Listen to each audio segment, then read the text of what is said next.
Aleluia, aleluia, aleluia, aleluia. O Senhor esteja convosco. Ele está no meio de nós. Início do Evangelho de Jesus Cristo segundo João. Glória a vós, Senhor. No princípio era a palavra, e a palavra estava com Deus, e a palavra era Deus. No princípio estava ela com Deus. Tudo foi feito por ela, e sem ela nada se fez de tudo que foi feito. Nela estava a vida, e a vida era a luz dos homens. E a luz brilha nas trevas, e as trevas não conseguiram dominá-la. Surgiu um homem enviado por Deus, chamado João. Ele veio como testemunha para dar testemunho da luz, para que todos chegassem à fé por meio dele. Ele não era a luz, mas veio dar testemunho da luz, daquele que era a luz de verdade, que vindo ao mundo ilumina todo ser humano. A palavra estava no mundo, e o mundo foi feito por meio dela, mas o mundo não quis conhecê-la. Veio para o que era seu, e os seus não a acolheram.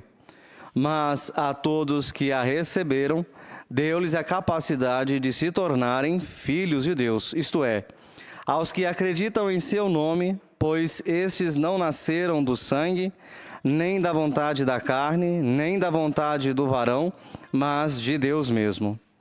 E a palavra se fez carne e habitou entre nós.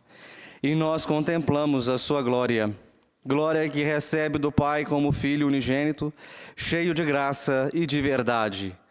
Dele João dá testemunho clamando: este é aquele de quem eu disse, o que vem depois de mim passou à minha frente, porque existia antes de mim. De sua plenitude, todos nós recebemos graça por graça, pois por meio de Moisés foi-nos dado a lei, mas a graça e a verdade nos chegaram através de Jesus Cristo. A Deus ninguém jamais viu, mas o unigênito de Deus, que está na intimidade do Pai, ele nos deu a conhecer. Palavra da salvação. Glória a vós, Senhor. Podemos nos assentar. Queridos irmãos e irmãs, nós estamos então nesta celebração, que é o 7º dia da oitava de Natal.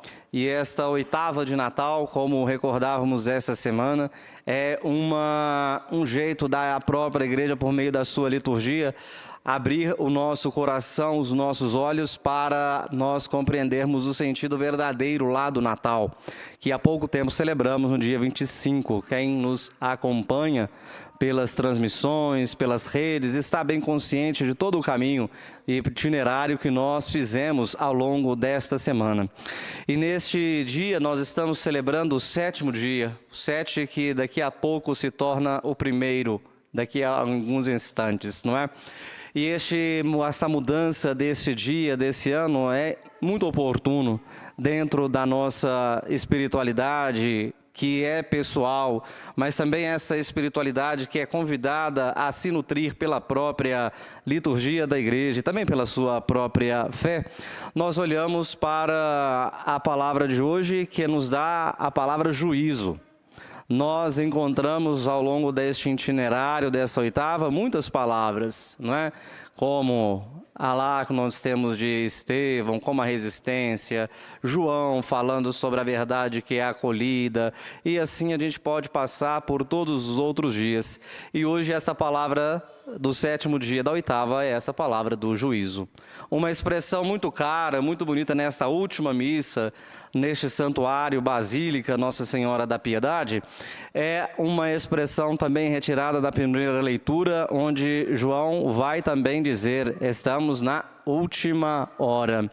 O que é esta última hora, não é? A última hora para João não é a hora que é do Cronos, não é a hora cronológica, mas é a hora kairológica, uma hora que vai dizer do tempo da graça, do kairos, podemos assim também dizer na vida da igreja, e também como uma ação de Deus. Quando São João então vai dizer que é o kairos, a última hora, é que significa que Deus entregou todo o seu coração e explicitando assim na carne humana. O mistério da encarnação, então, neste 7º dia, quer dizer que este é o juízo de Deus. O juízo de Deus é colocar a sua plenitude na carne, no coração de um ser humano. E a partir dessa carne, desse coração do ser humano, o homem pode assim voltar a atenção para Deus e perceber se o seu coração está semelhante ou se está se assemelhando, porque o nosso caminho de fé é um caminho de continuidade, é um caminho de crescimento, que ora se ergue, ora declina, ora fica forte, ora enfraquece, mas nós assim vamos pedindo esta graça de Deus de sermos sempre persistentes na vida da fé. Por isso que às vezes precisamos voltar, repetir, trazer de novo algumas realidades, repetições que se manifestam também no próprio texto bíblico. Esta leitura do Evangelho nós escutamos muitas das vezes ao longo deste tempo da oitava de Natal, onde é o início do evangelista João, onde ele trazendo os teólogos vão dizer, esta alta cristologia, ou seja, esta alta reflexão daquela compreensão de quem é Jesus. Eu gosto sempre de recordar nas casas aí que a gente vai visitando, a gente tem a oportunidade de conversar algumas vezes. Recordo que a palavra de Deus, sobretudo no conjunto dos seus 4 evangelhos, eles vão dizer também, sobretudo, quem é Jesus. Marcos, no evangelho mais breve, vai dizer quem é a pessoa de Jesus em si. Ali, daquela primeira síntese do anúncio, da proclamação de quem é Jesus, os outros evangelistas também vão se nutrir. E eles também vão traduzir esta pessoa de Jesus para outros povos. Nós vamos depois dar um salto para o evangelista Mateus, em que Mateus vai considerar Jesus como aquele que é o novo Moisés. Se no alto da montanha Moisés entregou os 10 mandamentos para o seu povo, Jesus está também no alto da montanha, entregando as 10 bem-aventuranças. No evangelista Lucas é um pouco diferente. No evangelista Lucas, essa bem-aventurança não está na montanha, não. Está lá na planície. Por que o evangelista Lucas faz isso? Faz isso para dizer que Jesus não vem somente para o povo de Israel, não vem simplesmente para o povo judeu, que era também seguidores da lei de Moisés. Mas Lucas vai considerar Jesus, então, como o novo Adão, porque é para toda a humanidade que Jesus veio. E essa proposta é entregue a todo ser humano, para que esta palavra que se faz carne adentre em cada ser humano, independente de sua cultura, independente do seu estado. É aquela palavra que vem para todos. E de repente nós encontramos com o evangelista João, que vai ultrapassar todas essas dimensões antropológicas, religiosas, sociais, que nós temos assim como uma capacidade de refletir na nossa vivência, na nossa peregrinação, na nossa casa comum. E João, de repente, ele inaugura uma outra perspectiva dizendo, não, mas Jesus também não é só um ser humano, Jesus também não é só para o Adão, Jesus é para toda a criação. E ele vai recapitular então dizendo que Jesus é esta palavra que saiu da boca de Deus, e saindo da boca de Deus, como ele mesmo vai dizer no seu evangelho, por meio tudo foi feito, sem ele nada existe do que está feito.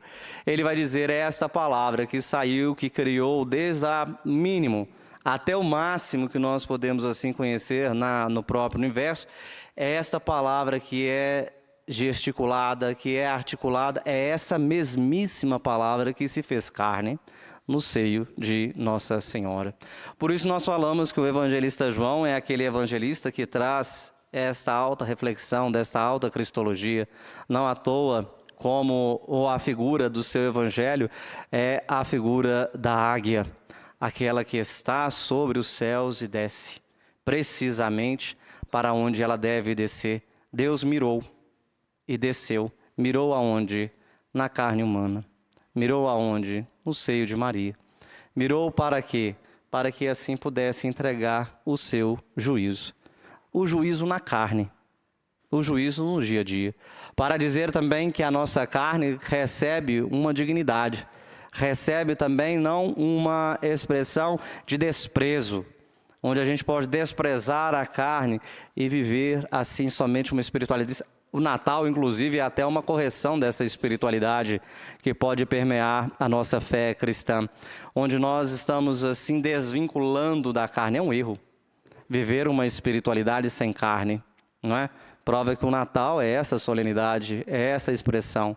E a carne, então, vai representar de novo para nós todos os nossos relacionamentos de ser humano, nosso relacionamento político, nosso relacionamento econômico. Por isso que a igreja nunca vai deixar de falar algumas coisas da nossa realidade, porque ela tem que falar.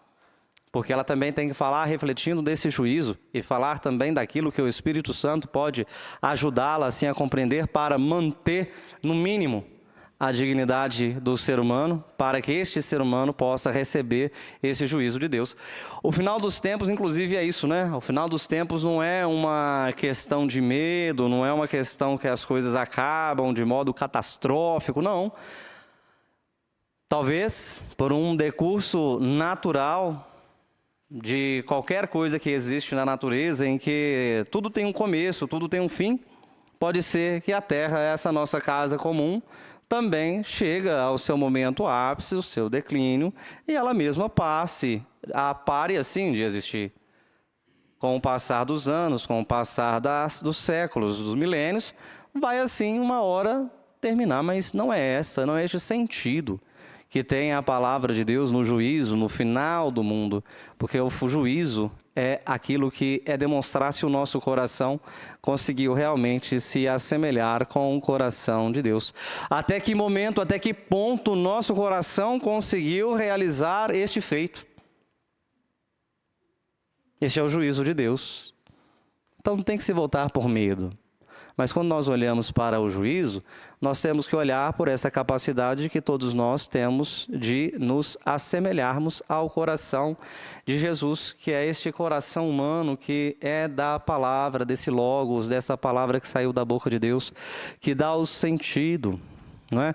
Logos significa a capacidade de refletir, a capacidade de abrir o sentido, a capacidade de abrir o horizonte. Quando Deus toca a carne humana, significa que a nossa história não é simplesmente um passar de anos, umas viradas de anos, como nós estamos hoje celebrando esta última Eucaristia. Queremos nessa última Eucaristia entregar tudo aquilo que nós vivemos esse ano. Queremos consagrar a Deus aquilo que foi bom, aquilo que não foi bom. Olha esse conjunto bonito que é da nossa vida, não é? Que é desafiador, que nos coloca às vezes contra a parede, mas também que muitas das vezes abre o nosso coração de esperança e dizer, olha, se não tem outra forma, vamos aproveitar o tempo que a gente tem para a gente fazer aquilo que é bom. Vamos aproveitar o tempo para fazer daquilo que é bom, daquilo que gera vida, daquilo que dá dignidade para cada um de nós, seja da nossa família, amigo, a gente mesmo. Aproveitar o tempo. Porque à medida que nós encontramos este revelar de Deus no coração de Jesus, ele já nos indica esse caminho mais certeiro. Hoje também nas orações aparece uma palavra muito interessante, a palavra plenitude. Nós podemos caminhar na nossa vida descobrindo pequenas fagulhas de coisas que completam a nossa humanidade, que completam a nossa espiritualidade.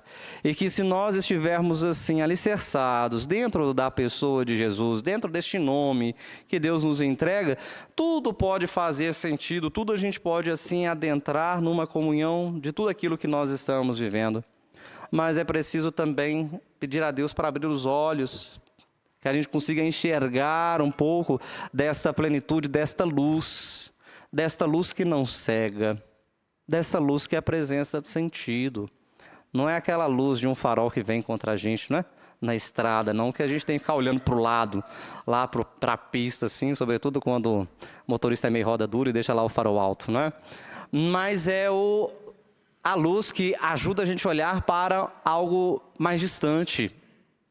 É diferente, não é? A luz de Deus, a luz do sentido que Deus mostra é para que a gente possa olhar um sentido muito maior que a nossa própria peregrinação, um sentido muito maior do que o nosso próprio existir, mas é dizer que a nossa existência, o nosso caminho está vocacionado para a comunhão, essa plenitude de Deus.